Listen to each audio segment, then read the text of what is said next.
One is a Scooby Doo staple that set a new standard for the Hanna-Barbera property, the other a mashup of multiple postmodern ideas that also attempts some light retconning of the original. Scooby Doo on Zombie Island, They Remade It.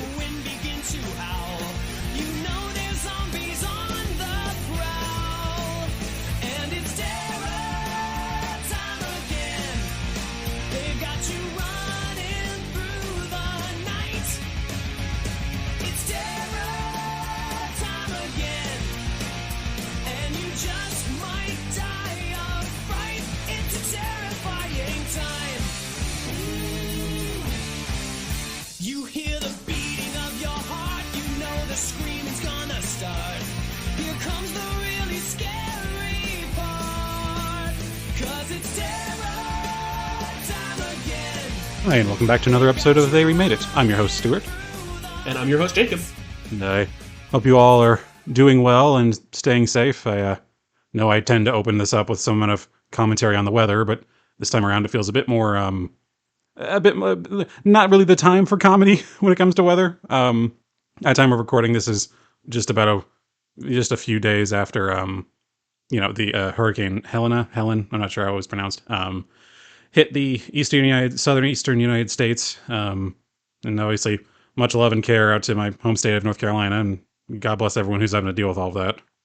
Yes, I always hope that the people are doing fine, or getting support out there and all of that. You were literally you just barely skirted by a lot of actually. So it's a funny story about that one, actually. Yes, this past weekend, especially in Asheville, specifically, Helena hit and caused massive flooding, which, I'm not one to leverage my position for as much as it can be said I have a position, but, those of you out there willing and able to donate to relief funds to Western North Carolina, I'd appreciate it if he considered, the whole towns are gone. But that's me being sappy, and I'll leave that where it is, since that's not the point of this show or even the story that I'm telling. Yes, not a single week prior to all of this, though. I and my partner Hannah were in Asheville ourselves, just on a little day trip, and along the way, we got engaged while we were there. So I and Hannah are now engaged. So just to give you all some life updates. Congrats Thank you on much. everything. It's very nice, but I want to hear about more important updates. Oh, yes, of what course. You've been watching, yeah. Oh, watching. Surprisingly little, considering it's actually been a very busy couple of weeks, you might imagine. The whole trip thing, and we were planning for that and just work and such, and then, we also had to deal with some of the hurricanes, so we had to prep for a little bit of that. As far as watching things, embarrassingly little, I will say. Obviously we still have our movie nights, but I figured I'd let you take the helm on that one. But more specifically, at least on my end, as far as watching, continuing with SVU, Law and Order. There's really nothing to be said about that. If you've seen one episode of Law and Order SVU, you've seen them all, more or less. And, it's fine. It's pretty good. Things that haven't aged well, but that can be said about anything from the early 2000s. See our last review. But more specifically, the one thing that actually has been taking up my time has actually been a game this time around, and has been Frostpunk 2. Because I loved Frostpunk 1. And now I've been playing Frostpunk 2. A lot. Probably too much, actually. And, I have to say, my grand review of it is, it's all right. It is definitely not the same game as Frostpunk 1, and I wasn't expecting that going in. But I don't know, there's a certain tendency with it where it tries to kind of give the sense of like a very grand scale to everything. Because like in the first, for those who don't know, Frostpunk is, at least the original, it's a whole thing where it's a city building survival game, believe it or not, where you have to build a city to survive basically the world freezing to death. Like it's just constant snow and ice, hence Frostpunk. And so the whole thing of that is you have to build a city around this big generator that's, meant to like generating heat and everything to keep everybody alive. And in the sequel, they've kind of gone up in scale. Like in the original, you're building individual buildings to get everything set up and secured. In the sequel, you're building entire districts at a time. Like instead of a house, you're building a housing district and that sort of thing. Like time is measured in weeks instead of days. And it keeps kind of trying to hammer home this idea of scale, but it never really feels that big. in the end, like the map you're on is surprisingly piddly when you get right down to it, and then even the world around you that you're given to explore is also kind of the same, at least with the main storyline, and which is kind of the only storyline they have in there right now. And so I don't know. It's at times kind of feel like I'm just kind of left with my hands open. Of is that it? Um, like one major aspect of it in this sequel as well is you have to be like balancing politics basically. Like there's factions in the city, you want to decide how it runs and that sort of thing. And one of the big things in the main story is you have to decide, are you going to try to basically create a generator so powerful that it will bring green back to the world, like it will somehow reverse this global cooling, which like, on its own is wild, but at least it's something. Or on the other hand, it's to simply forego that and to embrace the world as it is and to adapt to it. And without spoiling much, depending on which route you take doesn't really matter all that much, except for like the point-to-point gameplay of what things you get to build. Because I was kind of hoping at the end, because I went with the one with like deciding to try to make the world warm again, and it doesn't really go anywhere. It just like I would have expected at the end. It's like, oh, like we see like plant life starting to poke up through the snow. It's like, oh, we're actually making a difference and doing something. But no, at the end, it just kind of you have a series of issues to fix. In the very last chapter of it, you have one very big issue to fix, and that's just kind of done. And then like you don't even get to like keep playing the city. It's the classic. If you reload, if you load back into the world, it just picks up from your last save like right before the end anyway. And so it just kind of leaves a lot to be desired as far as any kind of story. The first one was better, but it actually felt very harrowing. The second one at times kind of all over the place. That said, I put way too many hours in it, and I still love the aesthetic because, dear God, like between the art style and the music for it, yeah, no, it's still got a thumbs up for me. It's just at times kind of, I don't know, it's missing that last little spark to really get it for me. And I'm sure they're going to add more content as time goes on. They did that with the first game as well. I'm just hoping it's not necessarily all paid DLC. So it's pretty good. I think I want to go back and play the first one again now as well, but still. But that's fair. Stu's review of Frostpunk Yeah, 2. I didn't expect that to be. I didn't expect that to be as robust as that was, but I've spent way too many hours in the last couple of weeks on that, so figured may as well, use up my time slot here. Yeah, I've seen you in there most every time I'm doing something. Yeah, it's needed something to latch onto. That was something to latch onto. So I'm sure I'll play it to death, and then wonder if they like. I'll wait until they come out with. They've announced. They've at least said they're going to be releasing a few DLCs. I don't know whether there'll be any free content updates as well, but here's hoping. But yeah, that's basically it on my front. It's been a very busy time, and Hannah and I have been spending lots of time together as a now engaged couple. So it's been that's been kind of the main focus. Movies haven't really kind of caught on as such, but hey, you can. Hey, you're more than welcome to fill that up. I mean, sure. It's one of those things where I look at my notes and I have like one thing outlined that is like, oh, you can talk about this, and then the other bullet point is just tons of movies, which I always do. It's like the stock. I'm always watching shit when I'm working, and sometimes I'll watch stuff when I play a mindless game or if I'm coding something here at my desk. So I tend to run through a lot of different things, and I've been sort of doing that with more horror stuff lately, almost like pre-gaming October in a way. It's funny because it's like I don't treat October as like, oh, this is the month to watch horror, because I'll engage with horror media any time of the year, and in fact often I do that.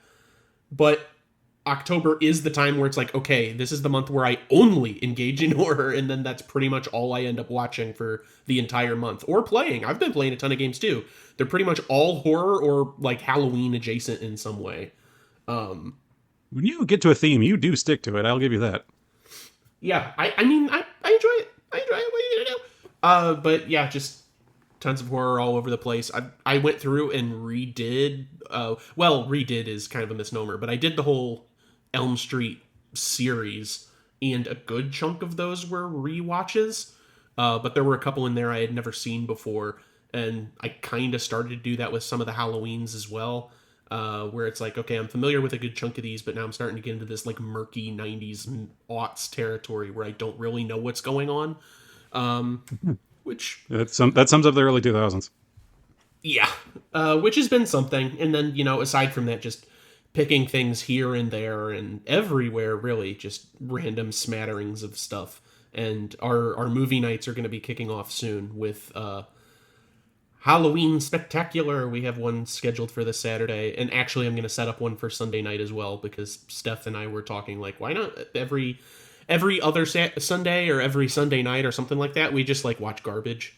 And I'm like, that sounds awesome. So I'm going to throw something like that up too, and just keeping that train going. All right, then. Yeah, if we go to something more specific, I've only been able to catch one thing in theaters. Actually, Sunday night, I was going to go see Megalopolis, God. the Ford Coppola one, in theaters. But I didn't get a chance to. Something else came up. I wasn't able to see it, so I'll have to do that some other time. But the one thing that I did get to see, I was very happy I got to see it, because it's a relatively new release by means of, like, I'm pretty sure it just got screenings at the Toronto International Film Festival, and it also I think it was presented at Cannes or Tribeca, one of those other ones. But that's Coralie Farge's new movie, The Substance. I haven't heard of that one. She released Revenge, which was fun. It's one of those things that's like, is fun the right word for like a horror version of Straw Dogs? But the way she goes about Straw Dogs, never mind. You know what Straw Dogs is. The way she goes about filming particular things, she has a distinct style when it comes to not even like framing of shots, but like specific things that she wants to show in her shots and scenes that carries over to The Substance. That are really easy to pick up on. Like, really early in the movie, you start seeing... there's, like, a meeting that Demi Moore is having with this studio head, played by Dennis Quaid, who is having a fantastic time, I'm sure, reading reviews for Reagan recently. But he is basically the studio head, and they're having a lunch, and he's basically giving you the bad news that she's too old, she's fired. You know, that age-old tale of, like, oh, female actor got too old, you're out of here. But Farge's really obsessed with, like, close-ups of men's mouths being disgusting, like when they're chewing on food and there's just smacking and everything going there. And there's a lot of that early on and partway through in Revenge as well. And I'm like, I know our sample size is only 2, but I can really tell that that's like a hallmark of what our movies are going to be moving forward. It's like, there's always got to be a scene of a guy being disgusting and a close-up on his evil maw as he's chomping on crawdads or some shit. It's like the steward eating the tomato in Return of the King. Oh yeah, yes. Here's a poll. It's a poll for something we talked about not that long ago. But yeah, it's I spent a lot of time talking about that and not the actual movie, because there's a lot in it where it's one of those things where I don't want to spoil much, like even like how the plot gets started, I don't want to necessarily spoil, because I really think it is sort of an adventurous ride. It's not exactly the same thing, but people that are familiar with, what is his name? The guy that did Society.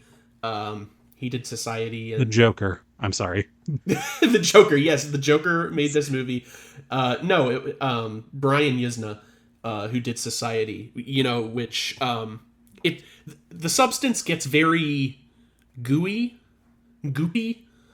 I guess. There's a lot of body horror elements that go into it, but I enjoyed it more than something like Society or like The Stuff or something, for another 80s horror poll, because it's so intimate in its character focus. It's not like a group or a society at large. You're really just focused on just Demi Moore, who is in the lead role playing this woman who has, you know, sort of reached her peak, and she's past her peak, and now everyone's like, okay, you're out. You're too old. You're out.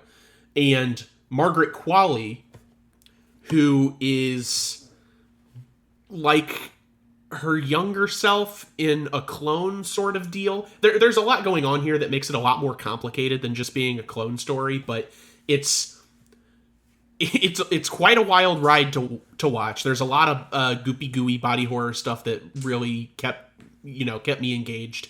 And the last like 20-25 minutes were insane on a level of like, I can't believe that it's not even that they're doing it, it's that Demi Moore is doing it and like agreeing to do it. It's a wild movie. I really enjoyed it. And I think it got a lot of praise or awards coming out of some of those film festivals. So I'm glad I got to catch it in theaters. Rad. Yeah. And I liked Revenge. I like The Substance. I'm excited to see what Farge does next. I think she is having a lot of fun with very upsetting topics. And I mean, can't we all hope to have that in our lives? I do it every day. I look in the mirror and I laugh and I'm like, all right, this is going to be good. Oh, Jesus. But that's all I got. All right. Well, speaking of horrible things, nah.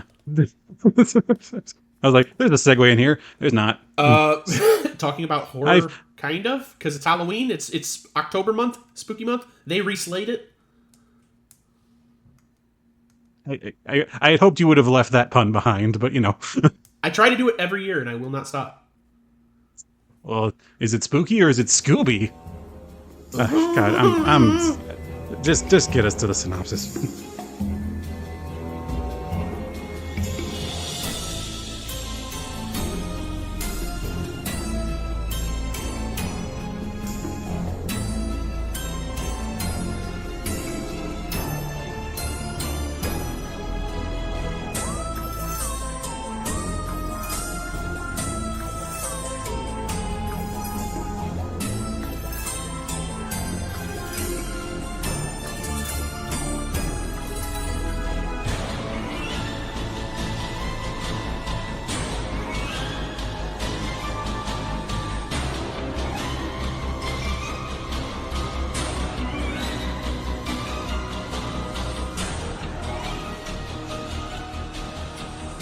Starting right off the bat, we're going to jump into the synopsis of 1998's Scooby Doo on Zombie Island, directed by Jim Stenstrom, Kazumi Fukushima, and Hiroshi Aoyama.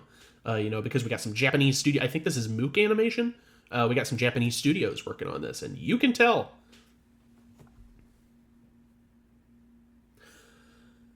So, after a brief interlude of some mystery solving, we head into Mystery Inc. going their separate ways after becoming bored of said mystery solving due to their culprits always being people in costumes. Daphne Blake, voiced by Mary Kay Bergman, along with Frank Welker, voicing Fred Jones, start running a successful television series determined to hunt down a real ghost rather than a fake one. Sometime later, Fred contacts Velma Dinkley, voiced by B.J. Ward, Shaggy Rogers, voiced by Billy West, and his dog Scooby Doo, voiced here by Scott Innes, or Ines. I was never clear on that. To reunite for Daphne's birthday. They embark on a road trip scouting haunted locations across the U.S. for Daphne's show, only to encounter more fake monsters.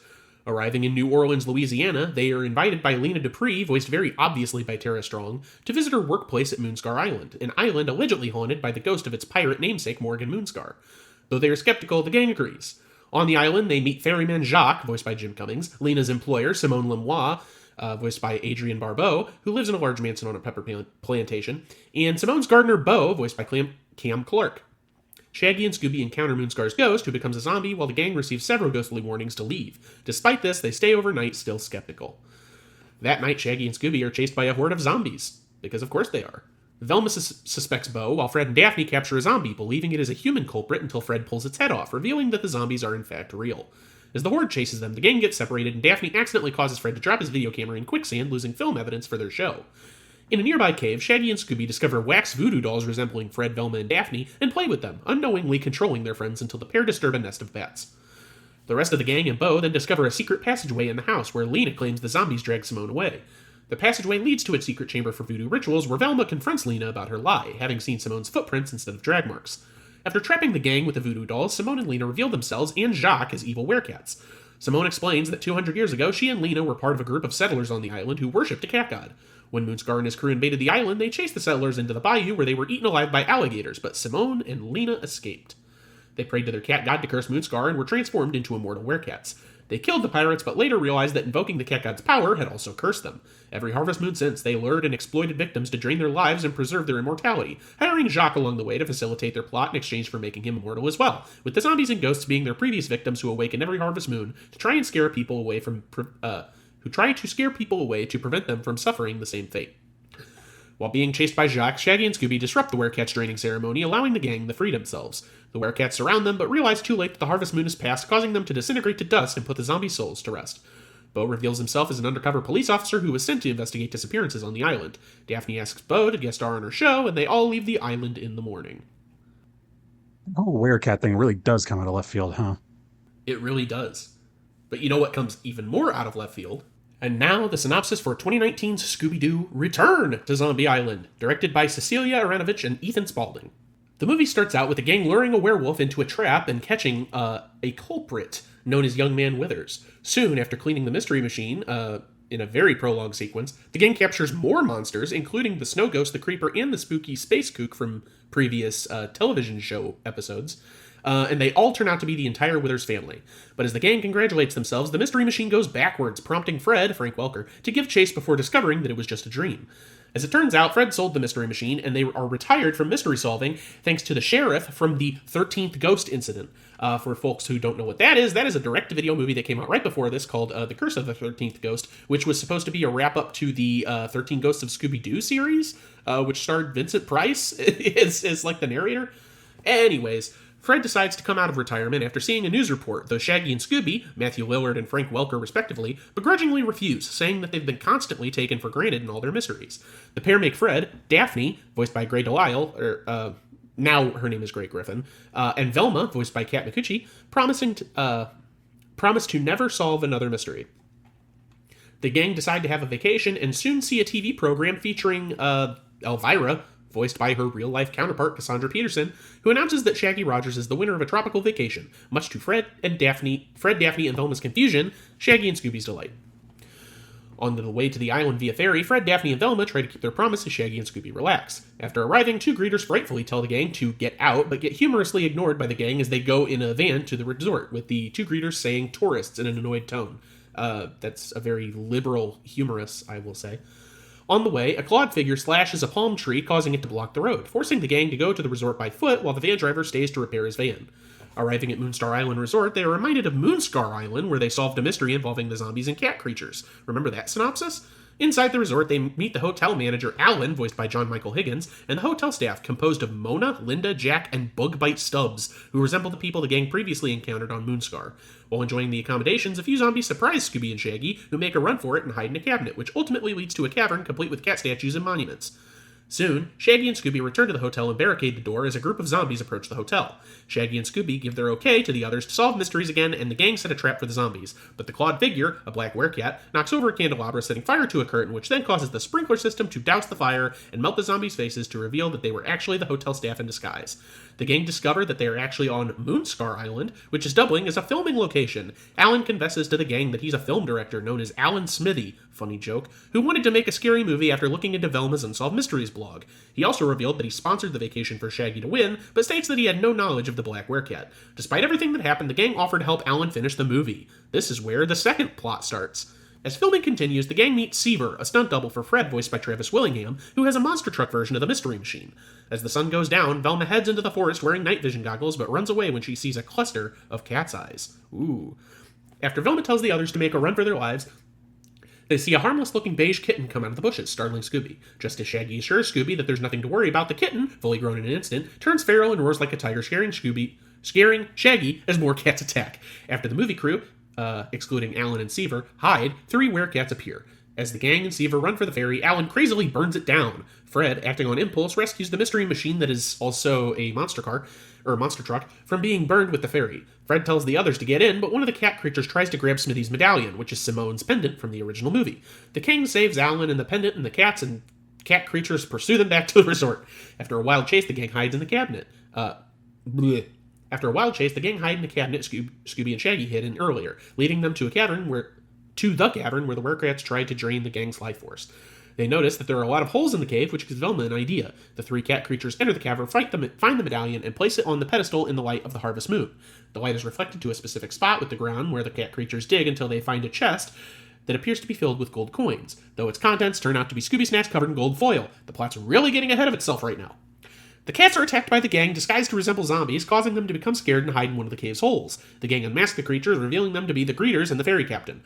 The trio intended to find Muskar's treasure using cat whistles to control the island cats to deter anyone who were getting too close. The fourth werecat, who attacked the van and tried to set a fire in the mansion, is implied to be a real monster and remains at large. After the police take the culprits away, Alan despairs that his movie does not have a finale.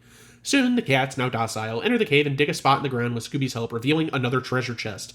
Alan opens it and sees real gold inside and declares that he's done with the movie business and retiring with all the gold. The gold.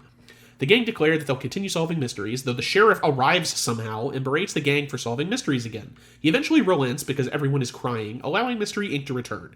Shaggy and Scooby, along with the 6 cats who dug up Moonscar's treasure, eat the gold-foiled Scooby snacks. Elvira tells the viewers about the movie Zombie Teenagers and the Island of Doom, including a trailer and outtakes, and then we get the credits and there are fake bloopers. The end. Contrived. Way too contrived. There is no reason for that to be like twice as long as the synopsis of the first movie. Yeah, what on earth?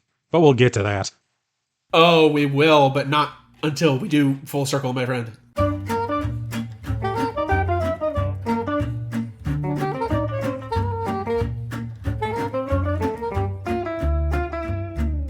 Okay, we have a few here. Not too many.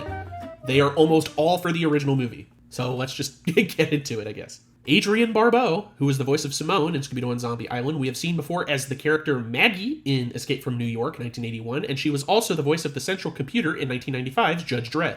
The poll. Billy West, who was Shaggy Rogers for a stint of Scooby Doo movies in the 90s, was also the voice of Bugs Bunny and Elmer Fudd in 96's Space Jam. Jim Cummings, who was Jacques in Scooby Doo on Zombie Island. He was Winnie the Pooh and Tigger in 2011's Winnie the Pooh. He has been both of those characters for decades now. He also did additional voice work in 1992's Aladdin. Specifically, I think the head guard is voiced by Jim Cummings in that movie. God bless him. Mary Kay Bergman was Daphne Blake in Scooby Doo on Zombie Island. She was also Bendette in Beauty and the Beast, which I think is just one of those singing girls. I think so, yeah. Tara Strong was Lena Dupree in Zombie Island, and she did additional voices in 2018's The Grinch. Sorry to hear that for her. Yeah, that's upsetting. And finally, Frank Welker I obviously had to save him for last because he is obnoxious with his filmography. But he was Fred Jones in both of these movies, and he replaced Scott as Scooby Doo in Return to Zombie Island. He's been Scooby Doo for a while now. We have seen Frank Welker before in both of the Aladdin films we've covered. Space Jam, 1993's Super Mario Bros., 1991's Beauty and the Beast, 1989's The Little Mermaid. He was also in 2018's The Grinch, and he did monster voices in Independence Day. And that's it for Full Circle. Oh, Mr. Welker, leave us alone. Yeah, go back to reading your Jet magazines. It should also be mentioned, because I don't know if it actually came, because I'm going to be honest, having watched, I was a very big fan of the Scooby-Doo cartoons growing up. Me too. I had a gigantic plush Scooby-Doo that took up half of my bed size. I was huge into Scooby-Doo. Oh yeah, so we're going to be we're not going to be biased on it. We're not going to be unbiased on this one. But it should be said that I fully didn't realize the amount of voice acting talent that was on display in the original Zombie Island. Because does it even get mentioned in the synopsis that Mark Hamill is also a part in it? No, because that character does literally nothing. He only exists as a possible red herring. Yeah, there's just some bayou hunter type, like out there with his own like a pet boar, and he's just casually voiced by Mark Hamill, in the midst of what I believe to be the height of his fame as the Joker at the time. Well, yeah, I mean, he started doing the Joker in '92, and he didn't stop until just a couple years ago. So, yeah, so it's odd seeing that and then like actually recognizing the names, and like obviously Tara Strong and Jim Cummings, like those are obviously all the ones that I'm very well aware of. Now I'm like more so now of like Billy West and Frank Welker, obviously. Yeah.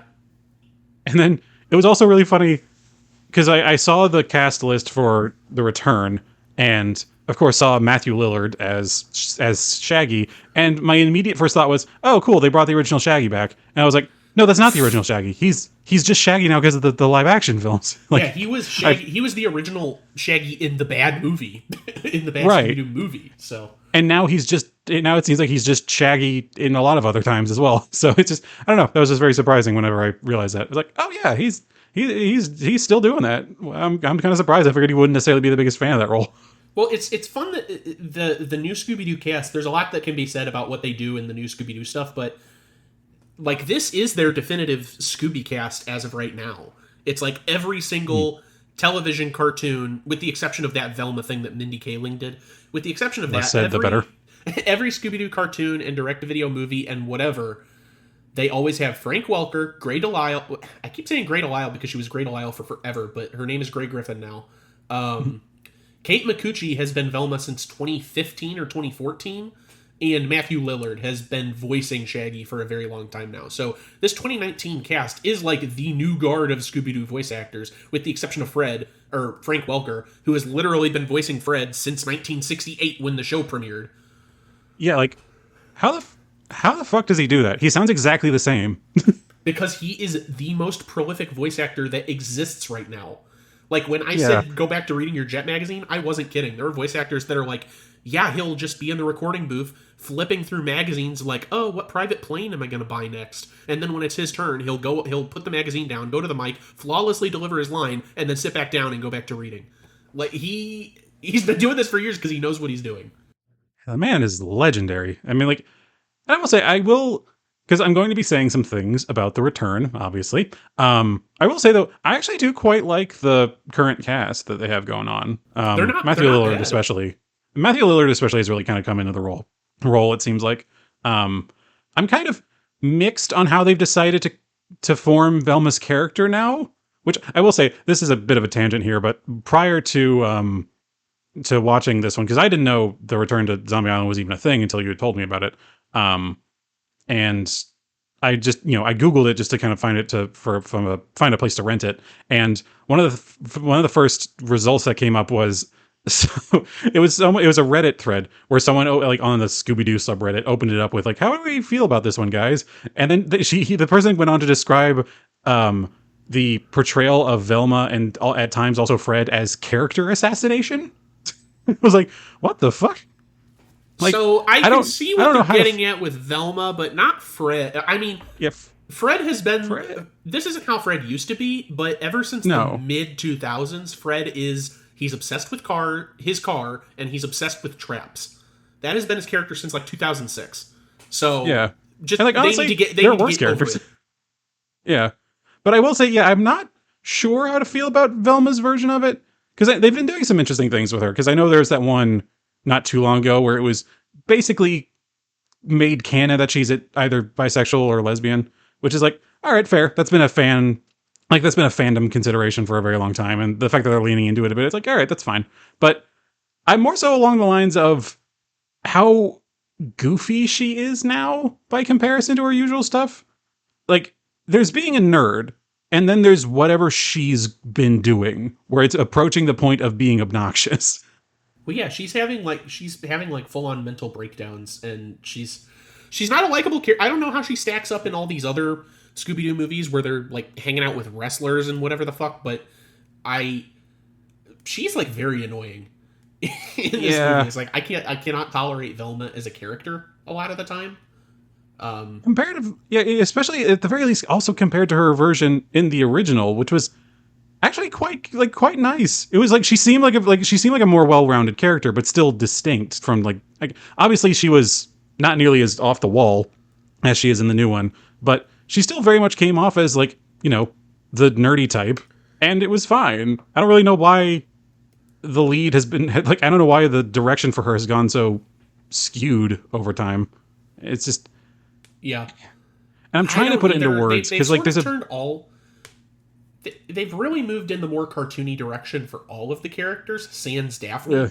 Daphne doesn't really get a chance to act like that, except in that, here's the thing, that Be Cool Scooby Doo cartoon is a fucking train wreck to look at, because it is the gross, puppety, like, big mouth Family Guy hybrid cartoon that it's just ugly. But the writing is, like, okay in that show. But they also made... Daphne is, like, demented. She is the most psychotic of all of them, and there's, like, this weird character thing where she always has, like, a sock puppet version of Daphne that she's talking to. With the exception of that, the only reason I brought that up is because with the exception of that, Daphne is always, like, the most straightforward character in the group. Yeah, I can say that. It feels like... I'm trying to put into words how they feel different between the original and the return. And I feel like the best way I can describe it is the original feels softer than the remake. And I don't mean that in like a sense of, oh, they've dumbed it down or they haven't made it less violent. Quite the opposite. There's a scene where it's almost shown on screen of people being mauled to death by crocodiles, for God's sake. And, you know, the explicit mentioning of the fact that, you know, there are dead Confederate soldiers on this island, which is like, yeah, no, that they wouldn't make that today. Those avatars would run for the hills. But it's more in the sense of how everything feels. Like, it's, you mentioned earlier, like, this is a Japanese production studio, correct? Yes. Well, for the longest time, I thought it was TMS that did it. Tokyo Movie Shinsha, which did the intros to a lot of cartoons from the 80s, which is like, people are like, oh man, I'm so excited to watch like Transformers or something. Look at that intro. And then you watch the actual show. It's like, this looks like shit. It's because TMS didn't do the actual show. But no, Right. I did some research prior to this, and it was not TMS, but Mook Animation, which also did animation for a lot of 90s into the early aughts Western cartoons that all look really good. Oh yeah, like there's a scene very early on in the original where we see Scooby and Shaggy working as as airport security. Which, by the way, talk about a weird character decision for that. It's like, okay, whatever. But anyway, we see him watching Daphne on her show, on a TV screen, and there's a very distinct style of seeing like a TV from the third, like from an outside perspective in 90s cartoons, especially anime of that day, where there's this like the fuzzy softness to the screen that kind of emulates CRTs of the day. And I saw that, I was like, oh, that's good. That's the good stuff right there. That's some early anime stuff going on there. And I think from that moment on, I paid close attention to a lot of the animation going forward, because yeah, there's a distinct softness kind of feeling to the animation style that kind of makes everything just feel a bit more, not real, but there's a believability to it that I really like. It's inviting as far as cartoons go. That's the thing, is that Scooby Doo on Zombie Island is anime. Like, yeah, it is. It is anime the way that it's animated and set up. And that's just the way it is. And the same can be said about that whole run of direct-to-video Scooby Doo movies they all kind of look similar, even if they're not related or structured, and that's because they're all animated by Mook. So that's Zombie Island, Witch's Ghost, Alien Invaders, and Cyber Chase, which was in 2001. And after that, Mook isn't involved anymore. I gotta say, those 4 movies, friggin' choice. Like, if you were a kid enjoying Scooby-Doo, those ones were kind of as peak art form as you could get. Like, it's, I don't know. Like I said, we're not unbiased on this one. At least I'm certainly not. And so just seeing that, it didn't help in this occasion. I actually did watch the remake prior to the original, just because, like I said, Oof. I've watched the original like a billion times. Yeah. It's been years, but still. And so watching that and then going straight into the original, it was this strange breath of fresh air, because I don't want to call the animation in the newer ones bad, because objectively it's not. There are worse animation styles, there are worse productions made, but there's just something about it that, again, I don't know how necessarily to put my finger on, but it just feels wrong. You know, Well, it's too it clear. It doesn't feel really special at all, I guess I'll put it, because That's a good way of saying it. It's just animated by Warner Brothers Animation. They're the same people that have been doing Scooby-Doo for years now, and they do the movies and they do the television shows. Everything that Warner Bros. Animation does is done in-house, for the most part, I'll say. For the most part now, and then occasionally they'll outsource stuff. But there's nothing separating Return to Zombie Island from a Scooby-Doo thing that you would see on TV.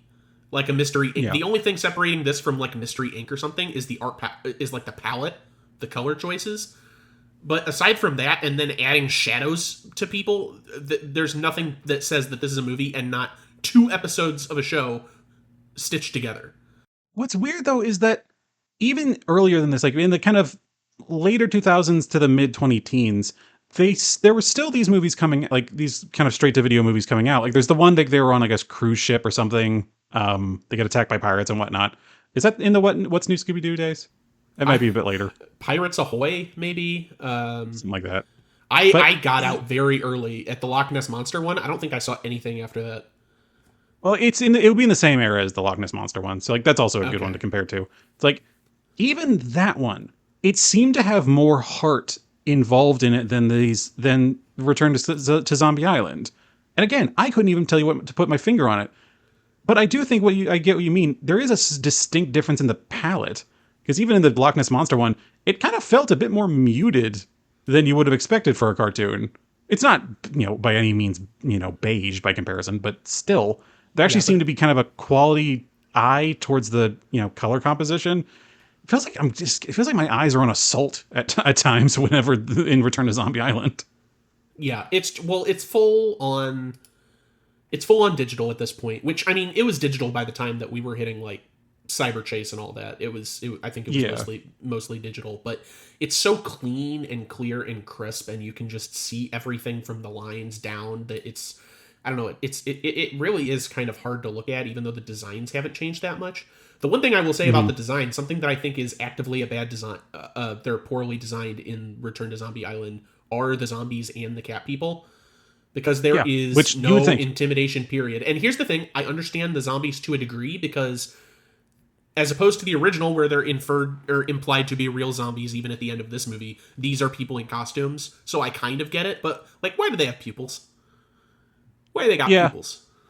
Like, that's a classic at this point. Like, if they got pupils, at least make them look like whited out or something. Like, we've had The Walking Dead for, oh god, how long has that series been going on? At least a decade. It's like, come on. Yeah, there's no reason for that. The other thing that doesn't really distinguish is Scooby-Doo's a cartoon. I get it. Scooby-Doo's a cartoon.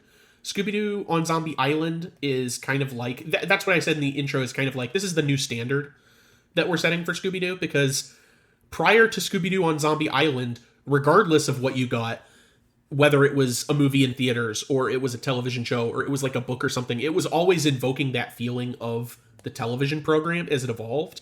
Even those theatrical movies, well, I don't think they were all theatrical. Maybe one of them was. But the movies that we got in the 80s, the Red Shirt Shaggy period. Which is Boo Brothers, Ghoul School, and Reluctant Werewolf, which gets referenced in this new movie.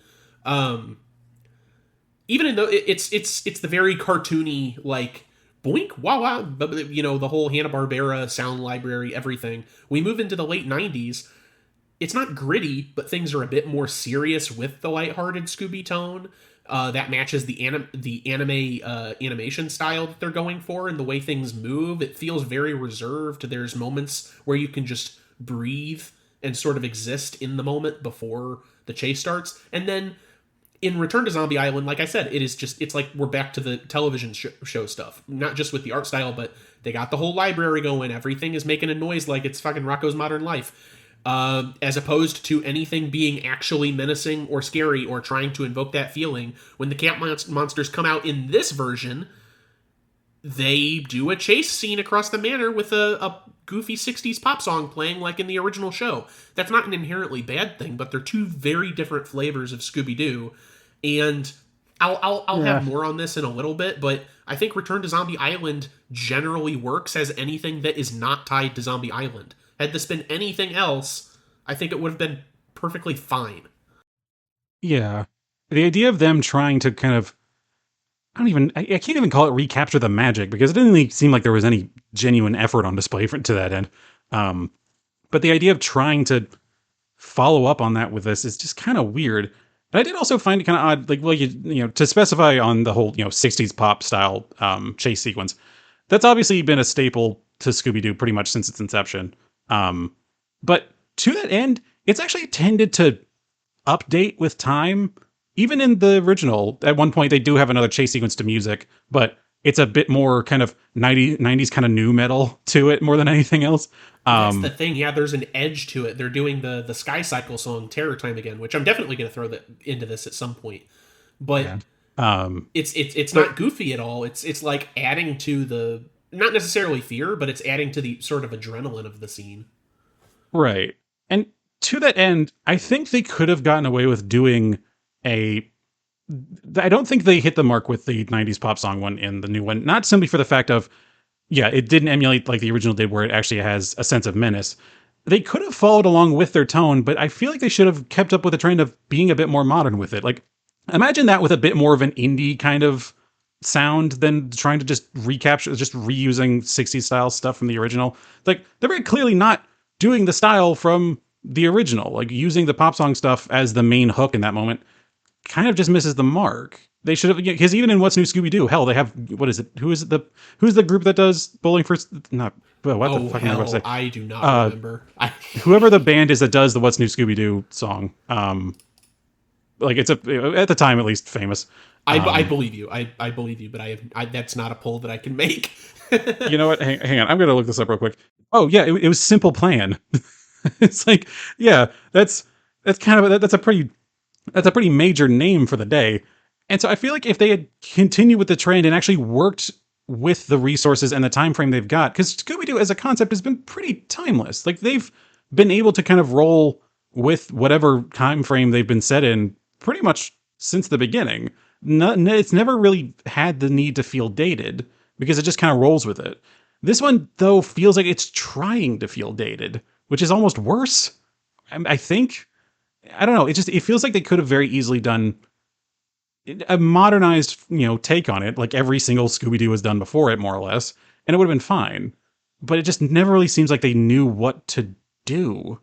And like you said, like, when the zombies show up and or the cat people show up in the original, when the zombies show up, there's a whole like extended sequence of seeing like the dead rise from like this, like their souls implanting into the ground and like the dead rising around them, like the cat people showing up for as much of a left turn as that was, which I really can't leave by the wayside. That one was a bit of a weird moment whenever you think back on it. But when they first show up, they're not immediately all cat all the time. They start to get there as the moon is higher and higher in the sky. And it's able to, bring this sense of menace down onto everyone's heads. And the new one just kind of just brings them up. Like, we just have even the one that isn't fake, the real, supposedly real cat monster that's off in the background. Every time we see it, it's just got this, like, it seems like they're trying to hide it. Like, oh, what could it be? Like, as it's staring off into off towards the main cast. But we can clearly see it.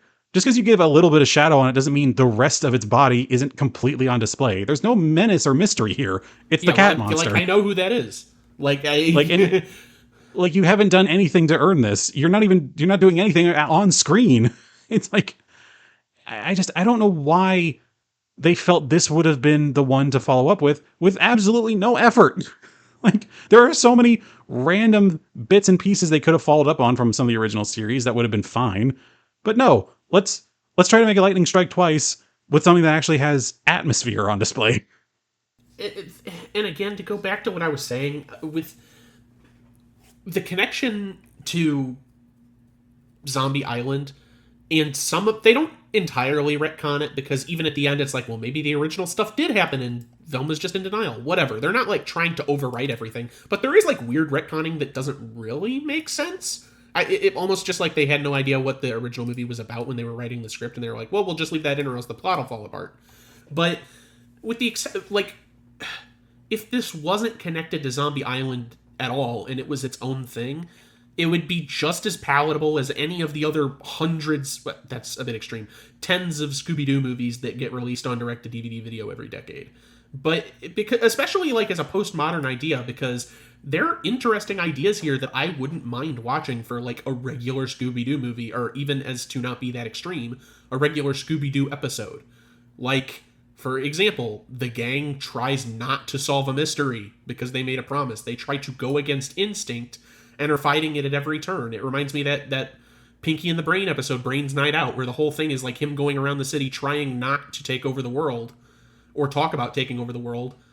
But just by going around the city, he starts like attracting attention and people start following him around because they want him to lead them. And he's like, no, I promised I wasn't going to do that. It's very similar to that, but it's just caught up in all of this, like trying to tie itself to what is perhaps the best of the Scooby-Doo movies, like as a whole, which is very upsetting. And then halfway through, they're like, well, let's abandon this postmodern idea for a different idea. And now the second half of the movie, the idea is that we are filming a movie about the gang solving a mystery. And it's like, okay, you couldn't be satisfied with like one thing. Now you're doing two things. Yeah, I don't know. It needs to be said. The sequence of them trying to shoot a movie goes nowhere. No. It's a whole thing. where it just doesn't, it's just such a non-jokey situation of them just unironically trying to shoot scenes. And it's not even like a montage where it's like, oh, it's so silly where they're trying to shoot a shot and like there's music in the background, there's no audio or whatever. No, we're watching scene after scene of spoken dialogue between them and the director and other cast members of them trying to shoot shots for the movie based off of the original movie. And it's just, why did we do this? Why? I've seen the level of padding I have not seen like this since Family Guy, and that is as a deep of an insult as I can give you guys. Like, come on. It's just what is the thought process? Yeah. Who went into this thinking this was a good idea? And to go into some of those weirder retconning things again, it's like, honestly, it's not really major stuff. It's just things that are kind of confusing and don't like. There's no reason for them to change it. Like when they're giving when they first arrive at the island and they're giving the background of the plot of the first movie, Daphne's like, well, I was interning at that television studio for school. And it's like, no, you had your own show. And Fred, what? What does that mean? Yeah. And like, that's confusing. Well, because the thing is, I'm sure they're trying to make it some contrived thing of, oh, we were actually really young back then, which is to say, it's been decades since that movie first came out, and we need to justify it in some capacity of how we're supposed to be the same timeline, despite it being like 30 years in the future. And they didn't need to do that. Again, they could have just not acknowledged the time jump and just kept on going and no one would have cared. I also did find it to be very quaint when they were like reiterating the plot of the original movie, which goes on way too freaking long, by the way. Like, they could have summed it up so much, but they had to keep having little jab ins and whatever. But anyway, I found it very funny when they were trying to reiterate the plot of that one, as if to say the original movie isn't vastly the most popular of any of the movies, which I'm guessing they're trying to pitch it towards, like, kids who haven't seen the original, which is, like, you know, sad that that's a fact that they probably haven't had the chance to. And, I don't know. But it's then just, it feels weird where it's like... The entire time they're going through the synopsis, Shaggy keeps going, yeah, I know, I was there. Which could be funny, but also because it goes on too long, it's like, well, then why are you telling me this? The character doesn't even want to hear it. Then this is like, shut up. And I said it at the end of the synopsis, and I'll say it again. The core to this entire movie just feels, the whole thing feels contrived. Like, there are a lot of sequel plots where we've had to deal with, like, yeah, the argument can be made that it's kind of contrived, but there's also the argument that yeah, it is a different story or a new story or whatever.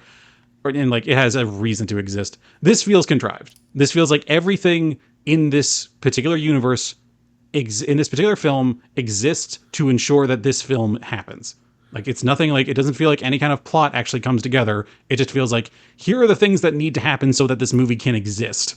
And that's not good storytelling. The original had something. It had something of, okay, they had an existential crisis, essentially, of what's the point of doing what we're doing if at the end of the day we're just dealing with, you know, selfish people in masks.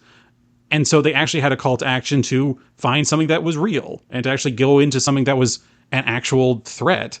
And like, yeah, that's a good setup. And it brings us to a very interesting location, Louisiana, which is known in the United States as potentially one of the most haunted states, supposedly, yes, for one reason or another. And yeah, that's a lot of good setup. It's a lot of touches on like cultural touchstones, and it goes into it and it feels like it earns it. It builds out the world. It gives the sense of the bayou that they're in on the island. Like, it gave a very distinct, vast history all the way back to the, you know, pirate days, up through the Civil War, which again, I forgot that they just straight up talk about and show dead Confederates on screen. I was like, all right, that's oddly refreshing. Of just, yeah, that's a period of history and they would have been here at that time. That makes sense. And so it feels like it earns everything that it builds up to. Every climactic moment, every moment of menace, we got there with a reasonable series of events. Not a single point, at any point in any of the Return to Zombie Island, does it feel like anything is earned. Like, the very first thing, it has a dream sequence with Fred, which, yeah, okay, dream sequence, kind of funny. It's a thing to establish his anxieties of the situation. But then he doesn't wake up from his bed. He just supposedly fell asleep, fully clothed, at a booth in a diner with the rest of the gang. And it's just like, what? Why is that where we set this? Why couldn't he have just woken up out of bed? why is this? Why do we have to immediately start in the middle of the action? This doesn't make any sense. And then it goes. I'll let you go because I could keep going. I'm sorry, but I haven't seen Scooby Doo and the Curse of the 13th Ghost, which came before this, which apparently is the movie that establishes the gang is retired because this sheriff voiced by Dave Herman tells them that they're not careful enough or something, which, fuck you, buddy. These they're traveling all over the globe. You're a small town sheriff of one area. You do not have control over these people. But yeah, like, what the hell? The thing I really don't understand is why they got rid of the van. The van wasn't responsible for any of the mystery stuff. That just maybe, and that's what my lead up was because I haven't seen the film that came before this. Maybe they explain why Fred got rid of the van, what his line of thinking was, but it just really doesn't add up because the van had nothing to do with solving mysteries. If you just took the paint off, it would be a regular van that you could still drive around. Hell, keep the shit on and just don't solve mysteries. Like it hasn't. There's no reason to get rid of the van. Which is what they did in the original movie. It seemed like Fred was just using it as their travel van when he was with with Daphne. Yeah, and then he pulls the shit off when they reunite, and it's like, oh, it's the mystery machine. Yeah, like, it's still just a car. He can still use it. But it's the thing of waking up in the diner. It's the fact that they had to have a TV screen on Elvira at the time to show and let the plot kick off. Why didn't we waste so much time later with the whole movie scene thing and the contrived like recap of the plot of the original? What was stopping them from having a similar intro to the original where they were off each doing their own thing and they each kind of come together individually? Like maybe they all were watching Elvira at the same time from different locations and that's what causes it to go. Instead, we have to go straight into everything. We don't even get a scene away from the diner before they're off to the island. It is dream sequence, in diner, plot happens, we are at this location immediately. It's like, take a breath, movie, because you're going to take plenty later. I don't get it. It feels just so blatantly contrived that it did in such a way that it didn't need to be. Also, why is Elvira a character in this? What is the pull that we're trying to make here? Because Elvira's movie Macabre has not existed for decades at this point. Yeah. That seems like such a weird pull. And it's cool that they actually got Cassandra Peterson. It's cool she got to do a voiceover. I don't really follow the line of thinking. I think there's some sort of, maybe it's on the more fandom side than anything, but there seems to be some kind of spiritual connection between Elvira and Scooby Doo as a concept or as a property. I think she may have had some level of cameo on it in previous, like, earlier series. Maybe, but I think it's meant to just kind of be a nod more than anything, because it's like that whole idea of vaguely spooky, like the idea of like spooky, not scary, not horror, but spooky, that, you know, Scooby-Doo in its own way would kind of try to do at times, and Elvira, obviously her whole shtick was that to a degree. There's a big thing of it, like that whole idea of it, like in the later 80s, early 90s, that whole aesthetic of it. I guess it's strange because I didn't understand why it was Elvira. Like, they could have even cast her, but just made her their own thing. I'm not saying it's a bad thing. I wasn't sure why they did it. I didn't see the connection. But also, I don't know why Scooby-Doo's driving around with John Cena and the Gravedigger. So maybe I just don't get new Scooby. I mean, I think at times, and I will say, and this kind of sums up at least my positive aspects of the new one, which I should say I do have a few. I will say one of the other aspects of it that I do actually enjoy, it just kind of seems like they're trying to have fun with it, at least. You know, it doesn't seem like they're trying to be too serious about the whole situation, which, yeah, it again feels weird when they're doing a sequel to what may have been one of the most serious pieces of Scooby-Doo media ever produced, with the possible exception of the witch one, just because like there's a lot of actual real world history behind that, and also quite a lot of implied death. But then again, so does Zombie Island. So what am I talking about? And so it's just, but I will say, I at least give it that credit that like having Elvira in there and like the whole thing with the movies and like the outtakes at the end, like, you know what? That's fun. Like I've seen people talk about for years, like, you know, Pixar has been going downhill ever since they stopped making the fake outtakes. And like, I have to at least respect that. Yeah, they did that in this one. That's an old hallmark of, at least of some, like a lot of comedies back in the day, of like including outtakes, and even the animated ones, they create fake ones.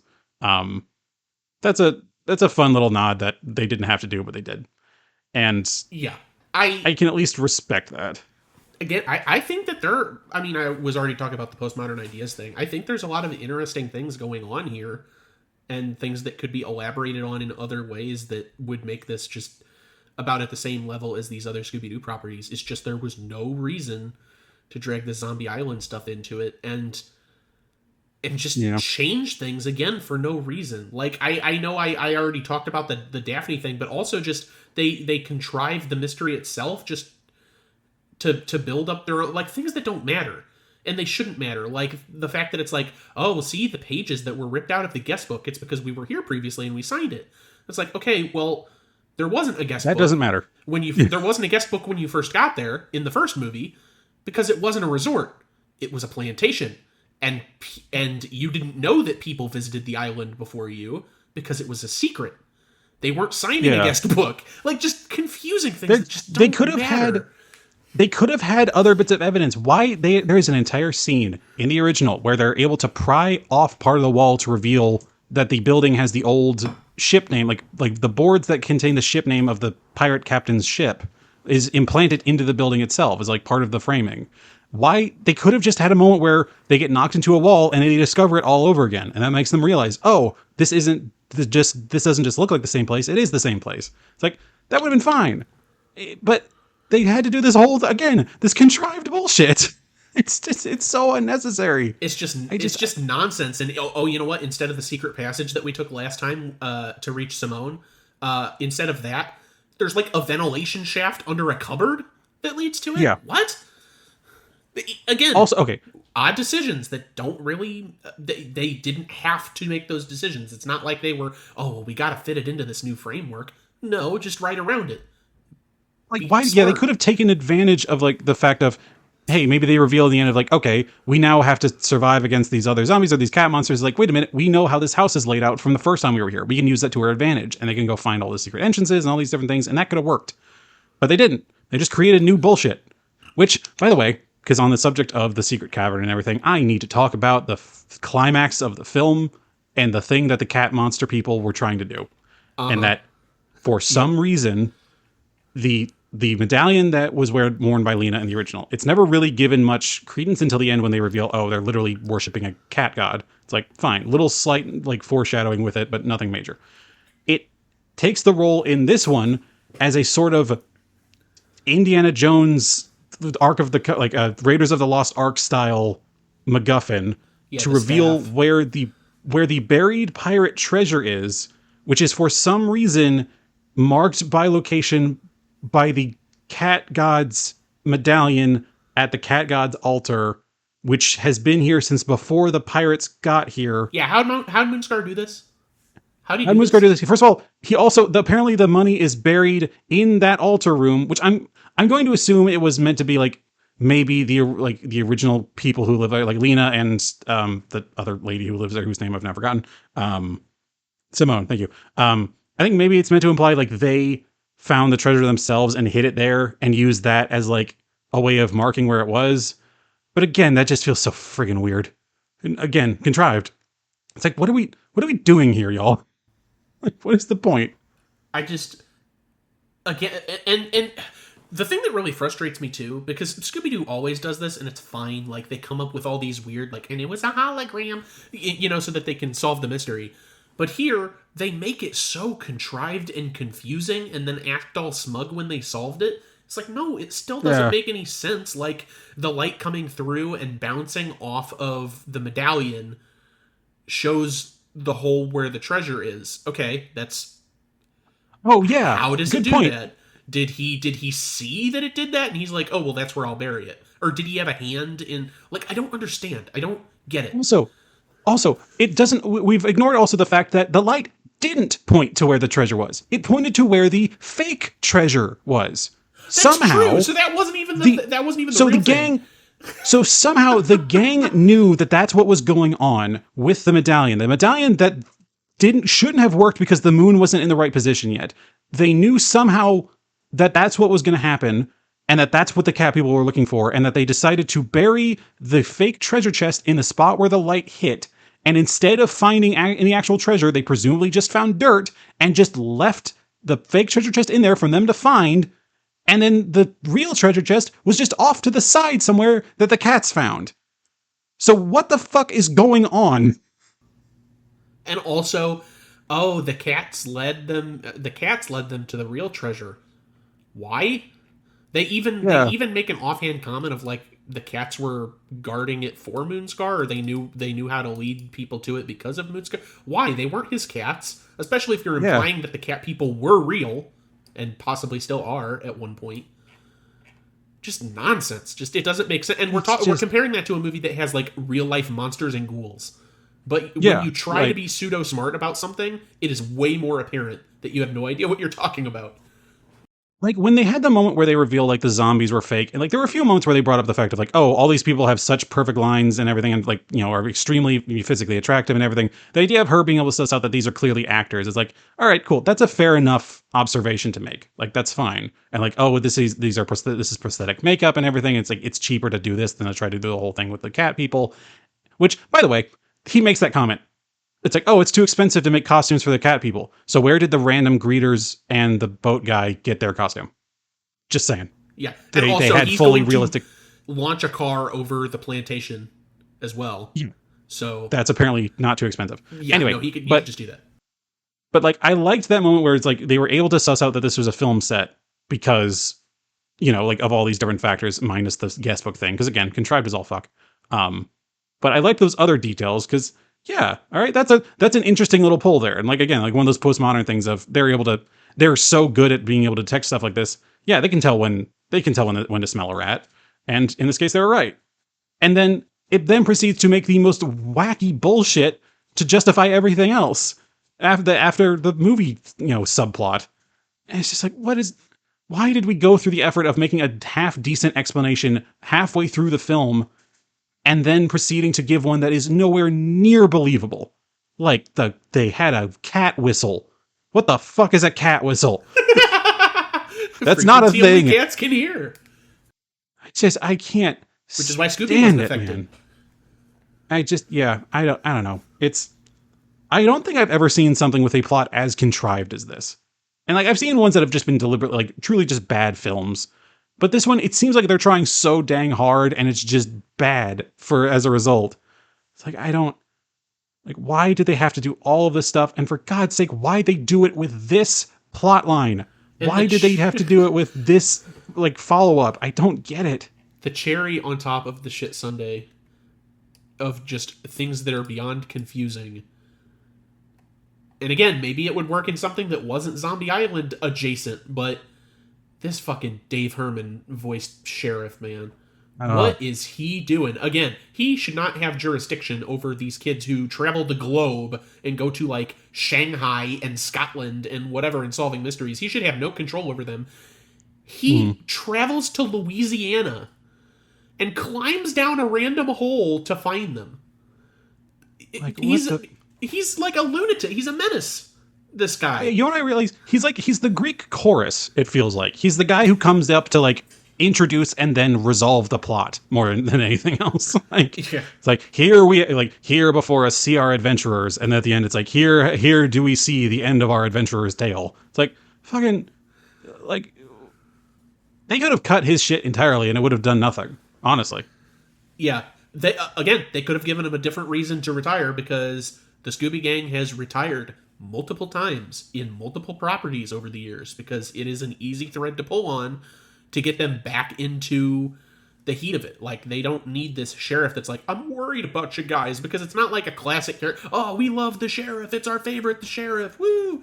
Like, he's just some nobody that they made up for the last movie to force them to stop doing things. I bet kids were really excited at the end of the 13th Ghost movie. It's like, oh, yay, Scooby-Doo and the gang are going to stop doing the thing that they do. Yay! Yeah. Like, what is decision-making is this? It's like, it's just, my God, they couldn't find a good reason to retire in a movie that's a sequel to a movie that included a very good reason that they retired. And then showing their lives after they did that. It actually, like, showed some denouement for them. But no, just... The extent of their retirement was sitting in the one diner for about 10 minutes and then fucking off. That's it. Yeah, but that's the thing, too, is that in the first one, they retire and they go about their regular lives because they're young adults. Daphne and Fred work together at a TV studio. Velma owns a bookstore. Teenager, not doing that. Probably can't get the license to do that. And Shaggy and Scooby are, like, TSA agents, which, you know, is basically ACAB for planes, is my thought. But Yeah, exactly. the thing is in the new one, okay, they're retired, but we're establishing that they're still really young or they're kids, so they're just gonna bum around town. Wow, exciting. The stakes have never been higher. And also, like, like, in the means by which they go about their retirement, not just the fact they go about their daily lives, but the fact that they do actually treat it like it was their either profession or at least their very active hobby in the original. Meanwhile, in the new one, it makes it seem like it's their addiction. Like they can't help but keep finding themselves solving mysteries and this sort of thing. So it just feels very weird. There's a very, it seems like one of those kind of instances where the longer a property goes on, the more filed down it becomes to its like core premise of, in the original, it, you know, at least maybe in the original TV series, they didn't necessarily expound too much on why is this random group of people solving mysteries. It's because they do it because this is a cartoon. You don't need the details. Then as time goes on, they're able to expound on that a little bit. Those TV movies come out and they're able to give them like some character and such. But then as time goes further and further on, as studios don't care for, you know, complexity, it just gets filed further and further down to the point where they don't have any real personalities besides the tropisms that they go by. And that their core sense is the Mystery Inc. gang solves mysteries. And that is it. That is the entirety of their maypole that they have to dance around. And anytime they're not doing that, they may as well be crack addicts. It's the fact that they have reasoning to come back to it in the original because, like, yeah, they have very real desires to go back to it of, we enjoyed it. We wanted to be able to, you know, put a proper feather in our cap with a real mystery, like a real supernatural situation and, you know, what have you. And this other one, there's just nothing to it. They realize they don't exist outside of what they're made to do. And so it just becomes very boring. They're not people anymore. They're tropes. Yeah. It's abysmal. It's just an odd decision-making process, and I don't get it. And the fact that they're just constant... If I have to give another sort of benefit to the new one, Velma is kind of going off the deep end, but at least the motivation is fairly consistent compared to the original, because when all these people are separated, when the gang is separated and sort of doing their own things, Velma is the only one in the original that seems like actually miserable doing what she's doing. Like, she doesn't want to be doing this bookstore shit. And that kind of carries over into here, into the new one a bit, where she is, like, sort of more interested in the mystery solving as opposed to everything else. Whereas Daphne and Fred are equally as obsessive for different reasons, where it's like, well, I don't, you know, Fred maybe just for the end result and the glory of it, but I never got that from Daphne, and they're tossing a lot of stuff her way, like, why don't you explain this part, Daphne? And it's like, what'd you tell her beforehand? Her character isn't really about solving shit. She can do other things pretty well, but that's not really her bag. She's kind of there for moral support more than anything else, which honestly is she cheer people on. Perfectly valid for a group. You kind of need that. And I feel like I'm saying the same stuff over and over again, but like it really rubs me the wrong way. The fact that Velma just keeps saying, "I was never really satisfied with how that last mystery turned out," because in a way that's almost like it feels like WB speaking through Velma, like, we weren't satisfied with that Zombie Island movie, so we're going to try to fix it here. Like, yeah, like it's like they're really rolling up in here with the stones to say, oh, one of the main characters of this show and one of the main parts of the original movie isn't satisfied with how it ended. It's like, meanwhile, those of us who grew up with it, having watched it, and we're like, what's that meme? What's that meme nowadays where it's, you know, just like the poorly drawn guy pointing backwards over his shoulder? He's like, this shit sucks. And behind him, it's just captioned, literally the coolest thing ever. It's like, yeah, no, yeah. That's what this movie's trying to do. It's like, oh, remember that horrible, like how horribly it ended in the original Zombie Island movie? No, I don't. I remember it being incredibly well-rounded and one of the best pieces of Scooby Doo media, if not the best piece of Scooby Doo media of all time. So how dare you? Yeah. And plus, I mean, okay, you're not satisfied with the Zombie Island one? What about the witches? Or the aliens? The ghosts in the witches' ghost. The aliens, yeah. Well, no, yeah, because there were real aliens in the end. Like at first, yeah. You got digitized and sent to a computer as well, which shouldn't reasonably happen. Also, just forget the fact that the entirety of the 80s was Scooby and Shaggy fucking around and seeing that things really were real. Yeah. With, like, the Boo Brothers and the werewolf shit. And Yeah, like there was a whole thing. He was a teacher at a supernatural school for a little bit there. Yes, the Ghoul School, as they called it. Yeah, like that's a sleeper hit for me. And it's just like, I don't know. I don't.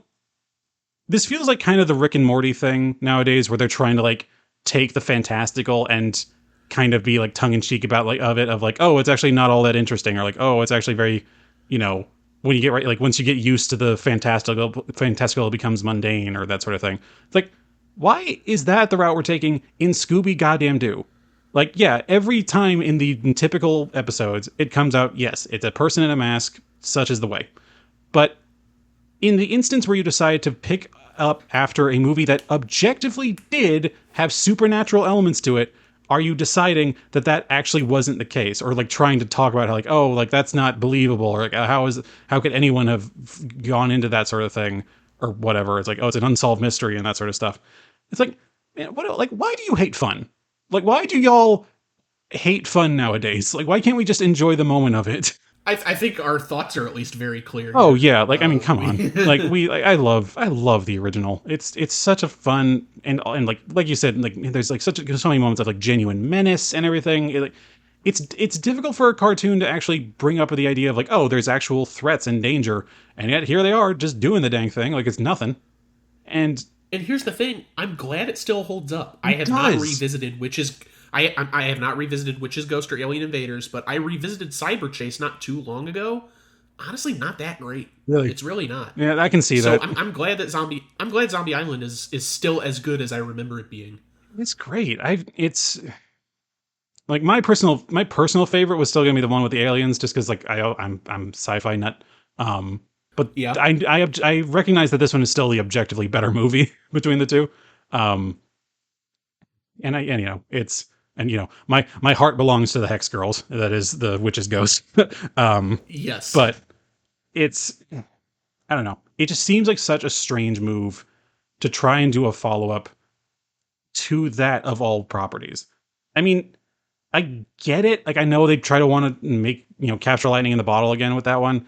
But you gotta bring something above your C game. Like this is A game and above level territory that you guys are going, and you didn't even come close. Like, you didn't even try. And it's just, and it truly is more than ever marked by the fact that they have to contrive so much crap to make any part of this movie happen. Like, if it took this much bending over backwards to make this plot even functional in any capacity, that tells me you shouldn't have done it. You should have just made a different thing. You could have done an original story. Y'all have done that before. Hell, the Zombie Island one was the original story. Just do it again. Do it with a different thing. And it's just, the sequel just seems so unnecessary. Yeah, I mean, it really is just, at the end of the day, trying to capitalize on something that's sort of nostalgia laden. Yeah. For the explicit person, because there's no other reason to do this. No, I mean, it's just the nostalgia attract of it. And I mean, 2 years later, they would do that Scooby Doo meets Courage the Cowardly Dog thing, which is kind of the same thing, which, I mean, that's kind of a mid-tier movie as well, but I watched it and I appreciated it because it's more of a Courage movie than it is a Scooby Doo movie. Yeah, so at least there was that. But yeah, that's kind of all Scooby Doo is becoming anymore, because they had these original stories for a while, but now it's back to not the Scooby-Doo movies, but the quote-unquote new Scooby-Doo movies television series of the 90s, where it's like, we're meeting Adam West, we're meeting the Harlem Globetrotters. Every single movie now is either baiting you with some sort of nostalgia, or it is like, oh, hey, we're crossing over with WWE characters. This is the Batman the Brave and the Bold movie. We're meeting Bobby Flay for some reason. Like, that's what they all are now. We're approaching the point where people are being born where they only know Scooby-Doo. If they only watch the new productions, they would only know Scooby-Doo as the group that shows up when other more interesting characters are there. It's just like, they don't have any concept of these being original characters if they only watch these films. It's like, they do other stuff, Not to sound like one of those old assholes, I just really do wonder what the level of familiarity with Scooby-Doo is nowadays, especially with like the direct-to-video market. It's like, well, how much do people engage with direct-to-video? If it's direct-to-streaming, I could see. Yeah. But like the direct-to-video stuff, like I mean, What's New Scooby Doo was the late 60s, early 70s, obviously way before my time. But I was super familiar with that before I was the movies that came out in my time, just because it was widely available. They aired on the Cartoon Network all the time. Eventually, they would move over to Boomerang in like 2002 when that network spun up. And I had a VHS tape called like Scooby Doo's Greatest Mysteries that was just a collection of episodes from the old Scooby Doo. And I think it also had like an episode of Dexter and an episode of Powerpuff Girls too. But that's beside the point. Yeah. Like, They always toss in an extra back then. the market was the market was primed for it. I don't know what that familiarity is now, because it's so different, and I'm not in that space anymore. So it's like I don't know. What is it? I don't know. It kind of feels like a less offensive version of Good Burger. Like, you know how like they tried to do like the modernized thing with the sequel and everything. It's just like, who remembers this?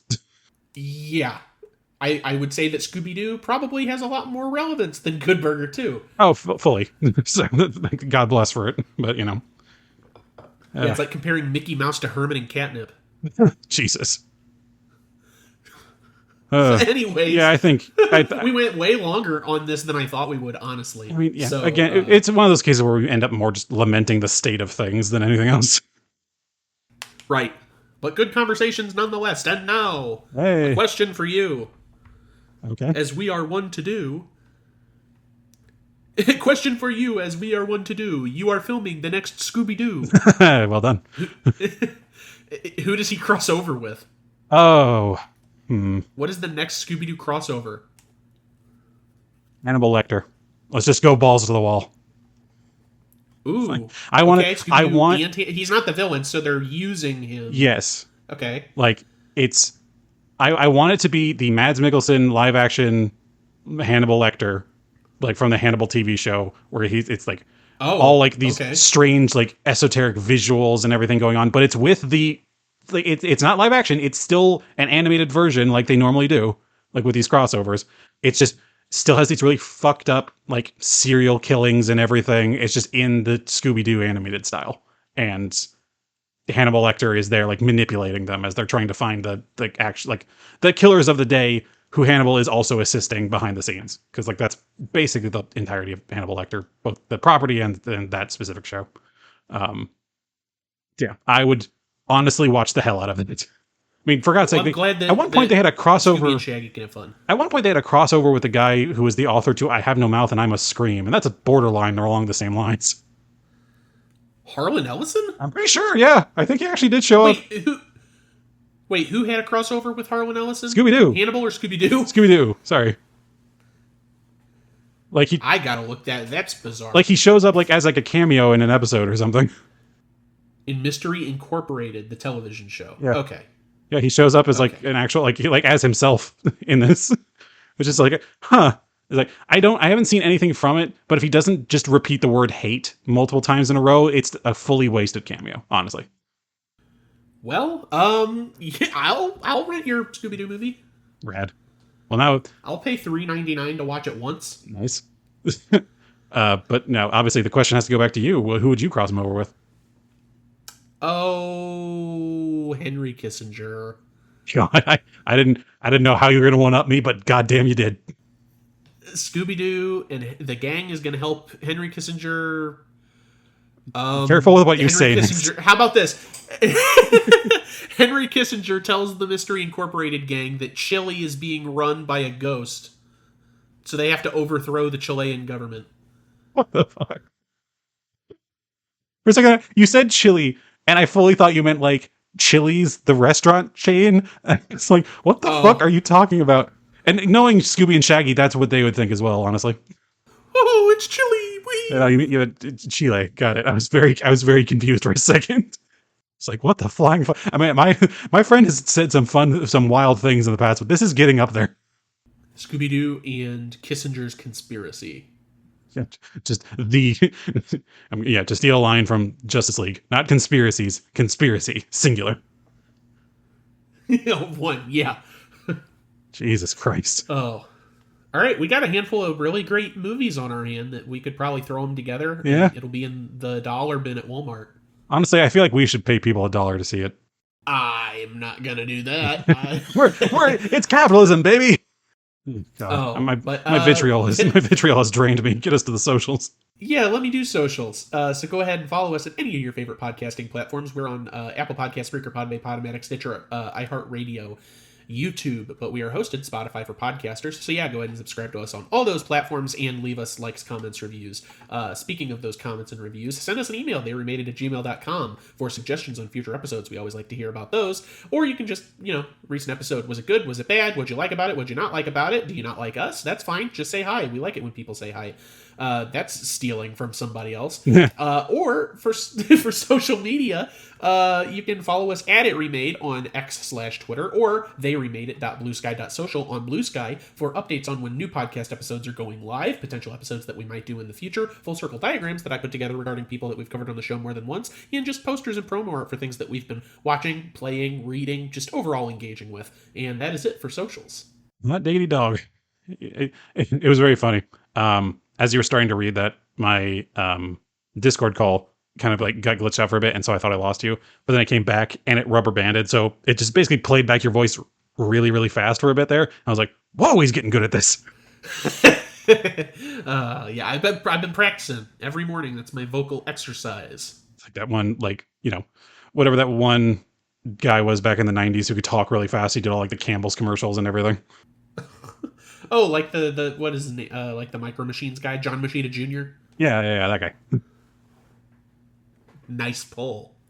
I kind of just have that error on the brain now. It's weird watching back the original Zombie Island and just kind of getting back into that vibe of the '90s, of like the quality that was on display for a lot of those. But then also there was a lot of non-quality as well, if I remember correctly. Oh, there was plenty. I've mentioned it before, but it's like the vast majority. I would say 80% of the things that I enjoyed as a kid that I go back to are utter trash. Oh, it doesn't matter what they are. Survivorship bias is strong. Survivorship bias is very real. We're leaving you all with some very important and intense thoughts here at the end of the podcast. The things you love from the olden days, they are probably crap. Most things are crap, honestly. Anyway, always good to keep a positive attitude. As always, I'm your host, Stuart. And I'm your host, Jacob. We go watch the rest of these Scooby Doo movies from that time frame. I miss the Hex Girls.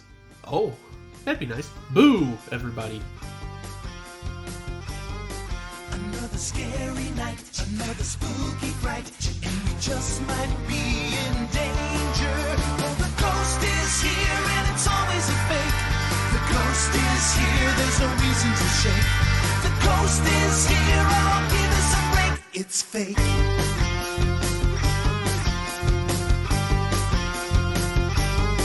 Another ghoul attacks, she's breathing down our backs, so we're making tracks for the exit.